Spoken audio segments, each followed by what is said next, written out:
अंजनी और वानर राज केसरी ऋषि मतंग के आश्रम में पहुंच गए थे। उनका सत्कार करने के बाद मुनि उनसे बोले, वानर राज केसरी, आप और आपकी महारानी आज इस मुनि के आश्रम में कैसे? मुनिवर, हम आपके पास एक वर मांगने के लिए आए हैं। कैसा वर? मुनिवर, मैं निसंतान हूं। मेरे अंदर की स्त्री मां बनने के लिए व्याकुल है। मैं और मेरे पति आपके आश्रम में संतान मांगने के लिए आए हैं। देवी अंजनी, वानर राज केसरी, इस संसार के सबसे सुखद अनुभवों में से एक है माता या पिता बनना। मैं आप लोगों की व्याकुलता समझ सकता हूँ। मेरे पास इस समस्या का समाधान भी है, परंतु वो मार्ग इतना आसान नहीं है। क्या आप लोग चल पाएंगे कांटों से भरी उस राह पर? कैसी राह मुनिवर? संतान प्राप्त करने के लिए महारानी अंजनी को तप करना होगा, और वो तप आसान नहीं होगा। महारानी को खुद को तप की भीषण अग्नि में जलाना होगा। पर मुनिवर, महारानी तप कैसे कर सकती है? वो तो साधारण सी स्त्री है। तप करना तो साधकों का काम है। मैंने कहा था ना वानर राज, आपकी इच्छा पूर्ति का मार्ग सरल नहीं है। मुनिवर, मैं तप करने को तैयार हूँ। आप मुझे बस बताइए, मुझे करना क्या होगा? महारानी पंपा सरोवर के पूर्व में नरसिंह आश्रम है। उसकी दक्षिण दिशा में नारायण पर्वत पर स्वामी तीर्थ है। वहां जाकर उसमें स्नान करके 12 वर्ष तक तप और उपवास करने पर ही आपको संतान सुख की प्राप्ति होगी। एक और बात, इस तप के दौरान आप वायु के अलावा और किसी भी चीज को ग्रहण नहीं कर सकती। 12 वर्ष केवल हवा पर जीना होगा? मुनिवर, इतना कठिन तप अंजनी करेगी कैसे? महाराज, यही एकमात्र हल है इस समस्या का।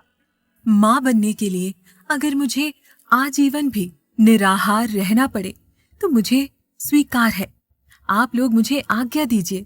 मैं तप में विलंब नहीं करना चाहती।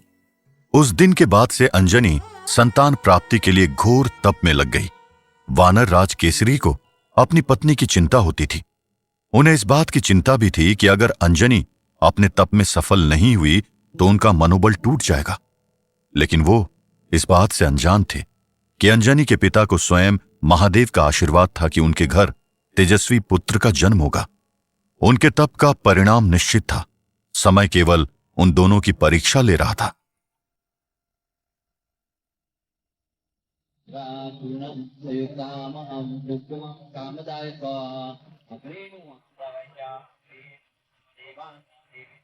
एक तरफ जहां अंजनी और वानर राज केसरी संतान कामना में तड़प रहे थे, वहीं दूसरी ओर महाराज दशरथ ने ऋषियों की बात मानकर अपनी पुत्र प्राप्ति की इच्छा को पूर्ण करने के लिए पुत्रेष्ठी यज्ञ करवाया था। मुनिवर, मैं और मेरी तीनों पत्नियां वर्षों से संतान की चाह में तड़प रहे हैं। अब बस ये पुत्रेष्ठी यज्ञ ही हमारे लिए आशा की आखिरी किरण है।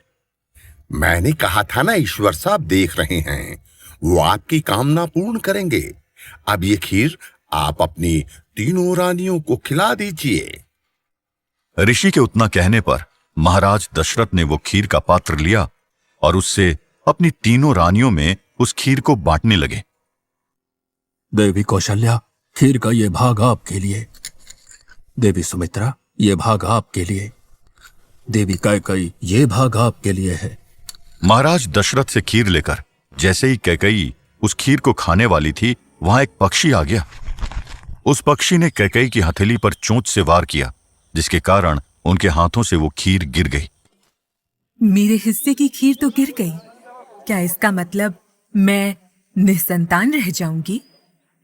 नहीं कैकेयी, ये यज्ञ इसलिए हुआ था ताकि हम तीनों महारानियां मां बन सके।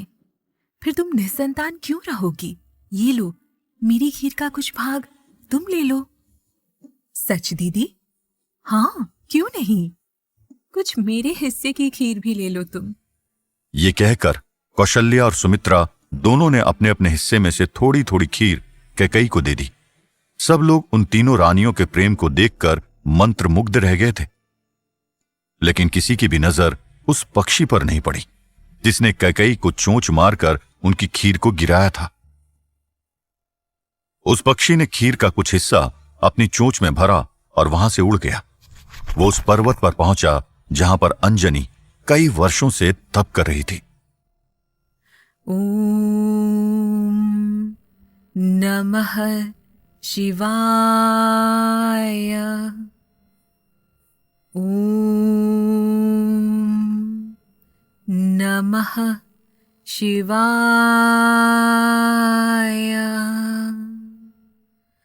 ओम नमः शिवाय।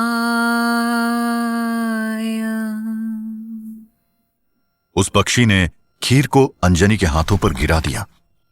ये खीर, ये मेरे हाथों में कैसे आई?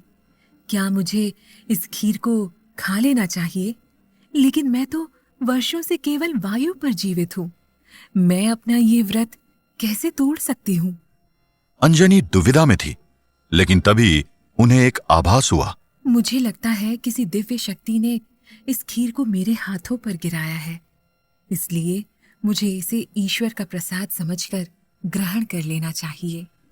अंजनी ने बिल्कुल सही सोचा था। उन पर खीर गिराने वाला पक्षी कोई आम पक्षी नहीं था। वह भगवान शिव की लीला थी। ये वो लीला थी जिससे अंजनी के पिता को दिया गया शिवजी का वरदान पूरा होने वाला था।